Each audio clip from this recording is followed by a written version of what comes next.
One. Oh, I'm so excited. All right, we are officially on. Hello. So this is going to be the very first episode Inaugural. Yes, the podcast Swagger Day Saint. We have a very special guest here, B. Sparks. Honestly, it felt really divine to start this up and you know what it to did? come back yesterday and set this whole thing up with you. Like yesterday was an experience that Grocery shopping? yeah, well that and like just being like I feel like I need to go. And obviously I came for the package. Like I had packages waiting for me here. He called me up and he was like, B. He tried to play off like he just missed me or something. He was like, so, did my packages come? He was like, is there 3 of them? Oh, yeah. Yeah, I came for the packages and then, we set this thing up yesterday and then we talked in it for like 2 hours maybe until like 2 a.m.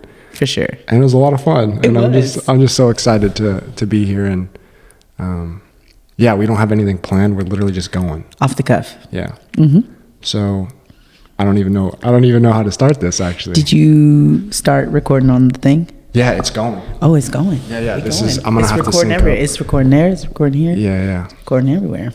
Yeah. Okay. I'm counting on you here. I can't even lie. I'm a little bit nervous. So, okay. We're chilling. Yeah. So this podcast is called Swagger Day Saints. Yep. Featuring yours truly. Yeah, I'll be hosting our it. Rain Charles maybe, right here. Maybe get a co-host one day. Maybe like that. Maybe get a little co-host one day. Yeah. And I'm here just to help facilitate his introduction. Yeah, the first so he's just not sitting here by himself talking about, hi, I'm Charles. Yeah. I like to walk on the beach. Yeah. No, yeah. Yeah. So tell us about yourself. Oh, wow. Let's just get right into it. Yeah. Where do I begin? I mean, moving to Santa Barbara, I feel like is a good start, right? Moving here and then... But you're originally from the Bay Area? Yeah, from the Bay Area. Grew up in Cupertino. I just like to say San Jose. Born and raised there. Was literally in a bubble for my entire life up until high school. I spent a year at Purdue University. It feels weird, like rambling about yourself. Like I'm not used to that.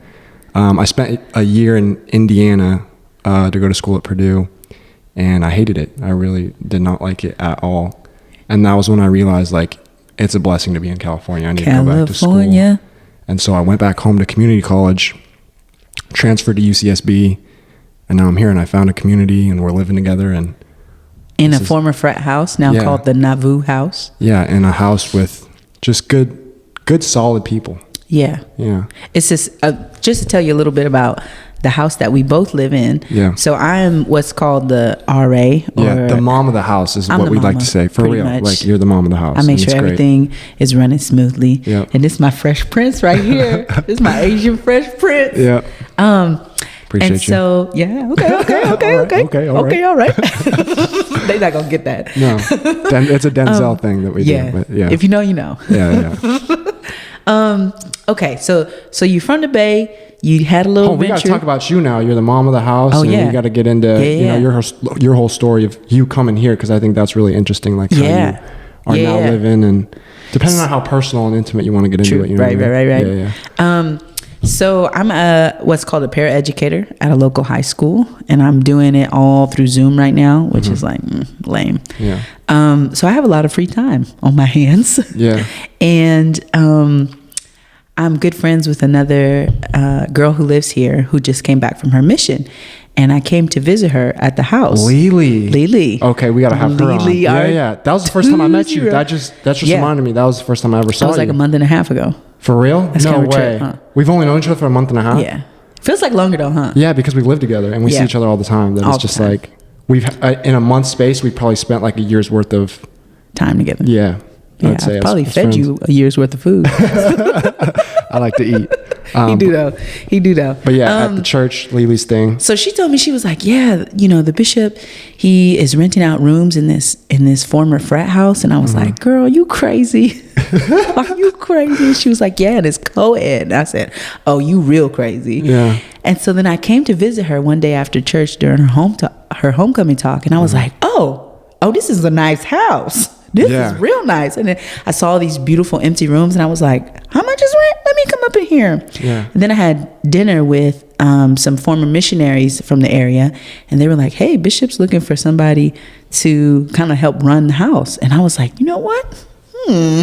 Let me polish up the old resume. At that point, you had like a nice living situation going through though. You had roommates that you were close with, and you were just like, I got a good thing. I don't need to. Yeah. Right? So it's kind of like a comfort. But when I prayed about it, I felt like I should. I should go for it. I prayed about it for that evening, and I was like, Heavenly Father, this is a really unique opportunity. Should I take it? And he was like, yeah. And sure enough, it has been wonderful. It's been hard, this knucklehead, but it's been wonderful. And COVID makes everything more difficult. All right, so but back to you, Mr. Hosty Host. All right, well, let's get Mr. into Rain it. Charles. Let's get into it. Influencer. Trying to be. I see you. Okay, so tell me, you was at home sitting with your parents, and you was like, you know what? I'm finna make a podcast.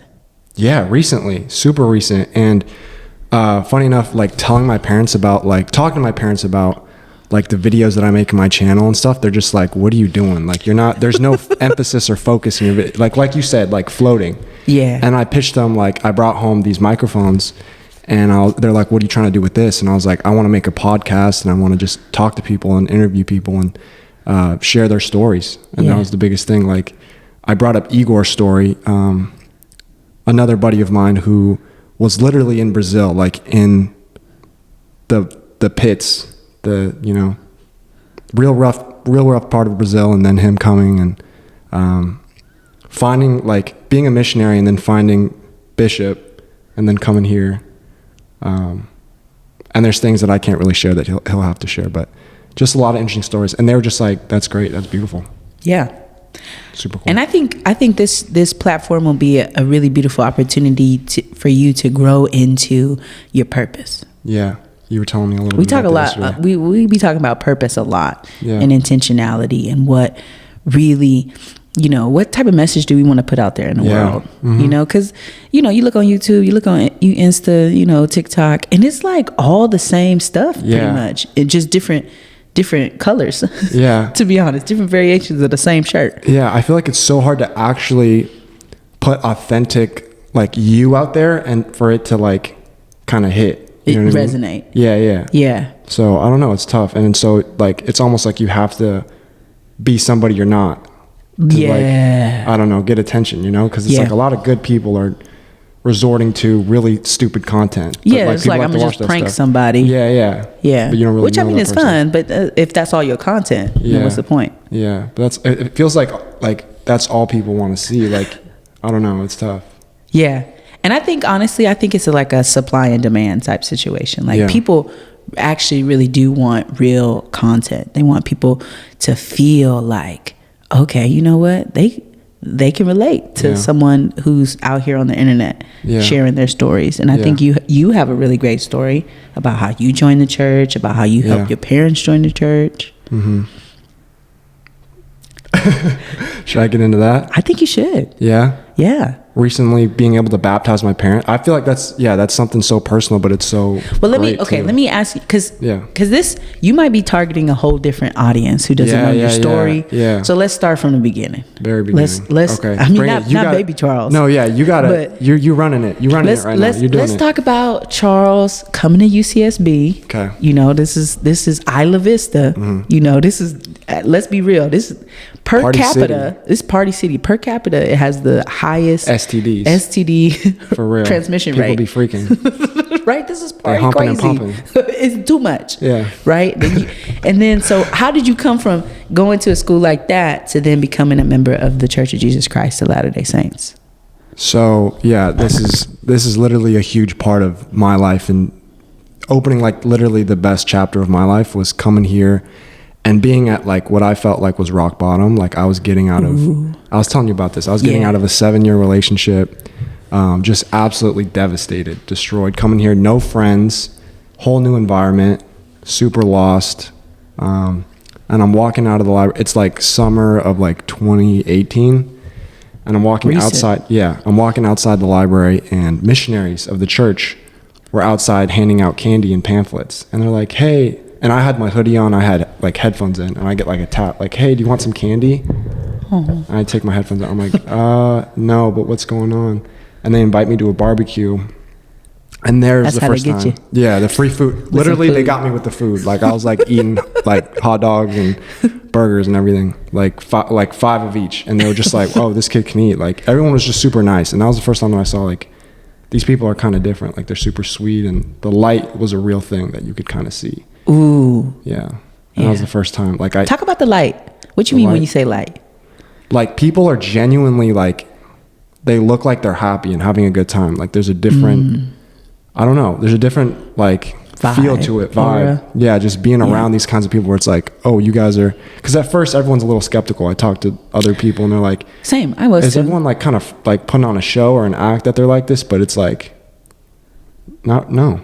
Yeah. For the most part, people are happy to be with each other. Yeah, and happy to be in that environment in this church. Yeah. Yeah, knowing like how good it is and how pure and true it is. Yeah. So they brought you to a barbecue and you was chowing down. Yeah. And then what happened? They were like, "Yo, do you want to learn more or what?" Yeah. The missionaries were like, "Oh, do you want to keep hanging out?" But those were lessons. Like, yeah. And honestly, one of the missionaries was like pretty cute. Yeah. That's how they get you. They get good looking missionaries. Same. Oh, you had guide missionaries, right? Yeah, I had elders. And you were like, I was this 18. Dude's fine. Yeah. Like, I was like, I'm gonna get in there. And you know what? You don't really see a lot of young people dressed up nice. Yeah. And there's something about that. Always the white shirt and the tie. With the suit. They had suits on up there because it was kind of cold. And I was like, okay, I see you. How did you get into it again? Like, what was your initial? I was, so I grew up a Baptist. Right. And then my mom got tired of the drama, and then she started watching sort of like evangelical preachers on TV. And then what happened is she would try to get me to come downstairs and watch it with her. And I was like, no, I'm good. Senior in high school. But then I started reading the Bible, actually. And I was like, you know what? This ain't half bad. I kind of like this. The Old Testament, the New Testament? Everything. I was just reading it through. Okay. It was like a Bible in a year program that his name's Charles Stanley. He's really good. Yeah. That he was putting out to his viewers. He just sent them this thing to their house for free. And so I started reading the Bible and I was like, you know what? I actually really like church. Yeah. I started watching it with her, and then a series of events happened, and I went off to college at Humboldt State University. Yeah. Go Lumberjacks. Shout out Humboldt. Which is actually kind of similar to IV in the fact that it's like kind of crazy, but it's like instead of being like beach bums and like party girls, it's more like hobos and hippies. Okay. And like environmental, like free love, man, Yeah, like Berkeley? Yeah, kind of like Berkeley. Okay. But even more. Yeah. More Berkeley than Berkeley. More weed. Yeah. Okay. Which I wasn't a big part of because my mom, she had a rough life and did a whole bunch of drugs. And so that never appealed to me because I was like, I'm not going to get strung out. I'm trying to get a job. Yeah. I'm trying to get a job and get out of the hood because I'm from Oakland, California. Oakland. Yeah. So I was up there making friends for the first time, had no curfew. I was just living life and I was excited to. But then I realized something, as I went to parties and started. You got lost in the sauce at one point, for real. Not quite, but almost. Okay. It was tempting. Yeah. But then what happened, it was like the more drunk people got, like seeing drunk people around me was really triggering because my mom is an alcoholic. Okay. And I was like, this ain't the life for me. Yeah. And everybody, I kid you not, everybody in there was just mismanaging their pain. Yes. Let's talk about that. Let's talk about mismanaged pain. Yeah. Right? Just trying to drink it away. Just trying to feel something other than pain, right? Yeah. And I was like, I can't do this. So I started chilling in my room more, just reading the scriptures, listening to music. And one of my friends, her name is Mauda. Shout out to Mauda if you ever listen to this. She came up to me and she was like, Belinda? That's my full name. Belinda, yes, Belinda. Sir. She was like, you seem to have it all together. What's your secret? And she wanted some boy advice or something, Yeah. And I was like, you know what? Actually, I read the scriptures. And she was like, what? And I was kind of shy back then. I was like, yeah, I be reading the Bible. And she was like, oh, for real? And I was like, yeah. And actually, you know what? I got this really cool one.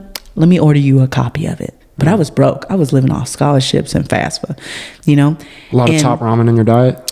What do you I had a little meal plan. So it was like mini portions. I would eat a lot of cereal. Okay. Yeah, from the J. Yeah. Shout out to the J. Jolly Green Commons. That's where I have my missionary lessons. And so I went online. And you know what? What? You ready? I'm ready for it. Okay, this is an experience. Give it to me. Here I am. Yeah. in my room, my dorm room. Okay. 3rd floor, by myself. My roommate had went out somewhere probably to do laundry or something. I'm sitting there on my little computer, the very first laptop I ever bought, the most expensive thing I ever owned at that point in my life. And I'm typing in free Bibles. And all of a sudden, this is a moment. Yeah. All of a sudden, I get so nervous. You felt something. Yeah, but it was kind of scary. And I remember distinctively, I remember looking out the window and looking at all these different dorm buildings. And I was like, people gonna judge me if I'm just handing out free Bibles. And I turned my hands away from the laptop and I looked at them and they were shaking and sweaty. Jeez.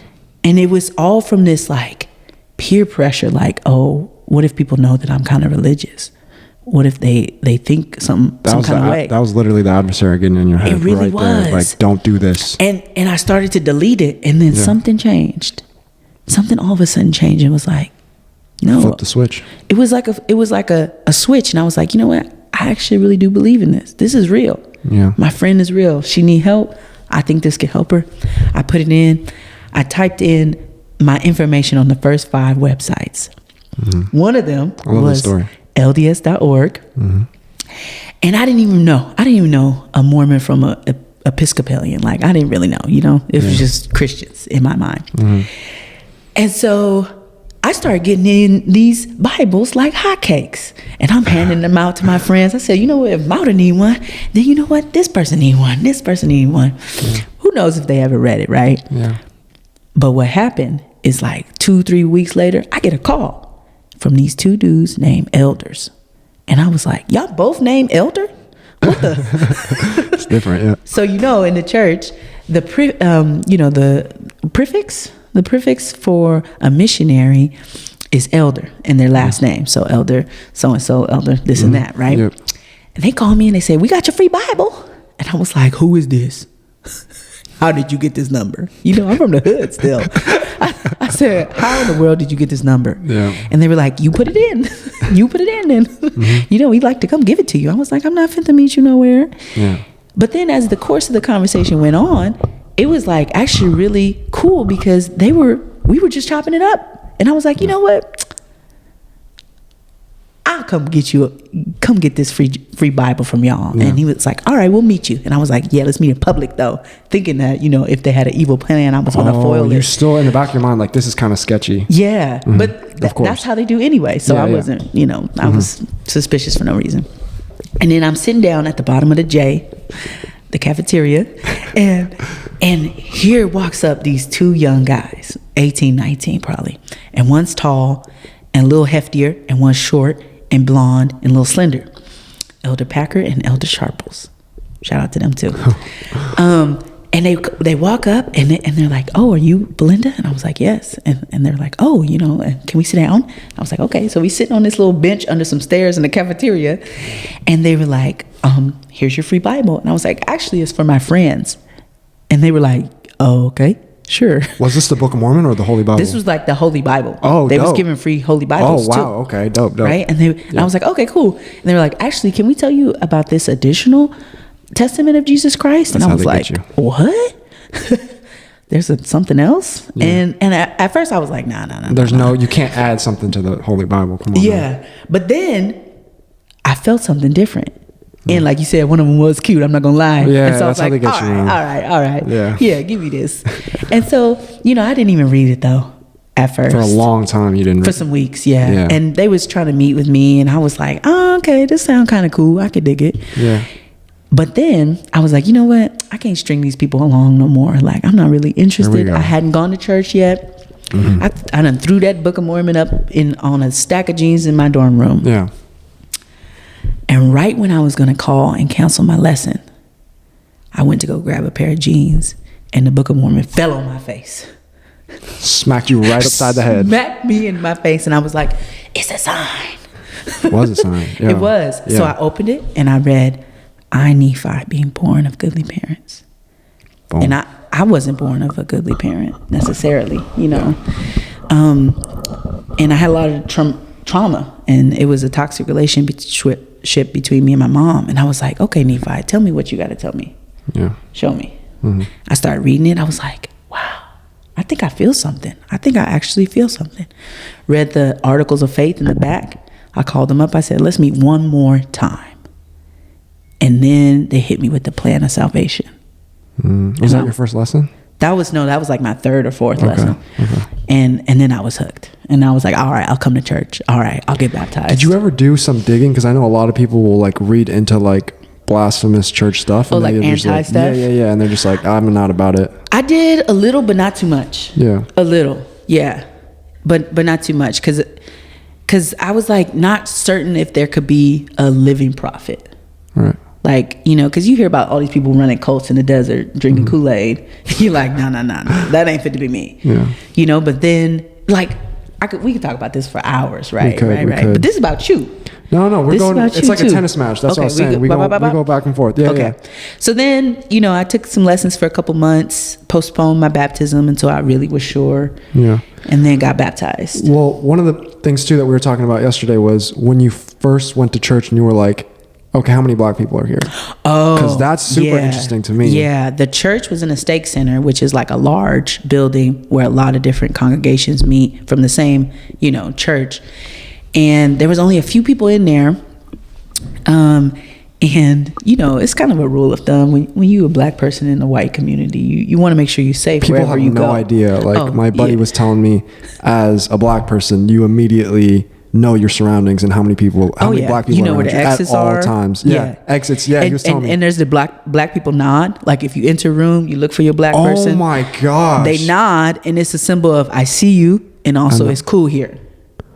We welcome here. We're chilling. Isaiah literally told me that, like basically word for word, like what you just said. The black people nod. Insane. Yeah. You just know. You know.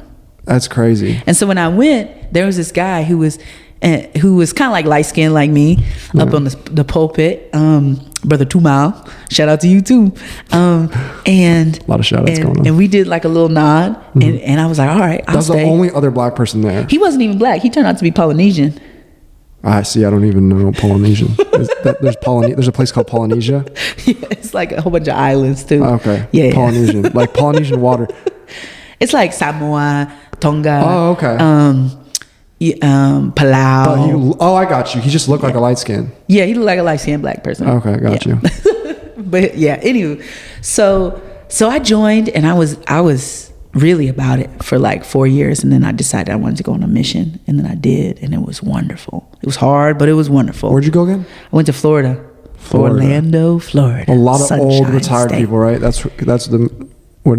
In some places, yeah. But there's also a lot of young people there too. They got some colleges there's like and stuff. Partying and stuff. A little bit, yeah. So what area in Florida did you go? I served in like 10 different areas. Oh, so what was your favorite area? Ooh, my favorite one? Yeah. You know what? It might have been Titusville. I'm so bad with geography. You're gonna have to. It's like right on the edge where they used to have the Kennedy Space Station. Okay. Yeah, and it's like kind of like an abandoned city, but like my companion was really great. It was hot and sunny. We met this crazy guy who was wonderful. His name's Pat, and he had this like 160-pound dog, and we just, it was just like, when you think of a mission, right, and you have this idea of just working hard, having fun, cracking jokes, eating, cooking up ghetto college food, that was that area for me. Wow. On bikes, tan, as all get out. Would you say your mission experience was more fun than your college experience? Ooh, no. A mission is really hard. Yeah. Yeah, you cry sometimes, you get your heart broken, you fall in love with people and they drop you on the spot.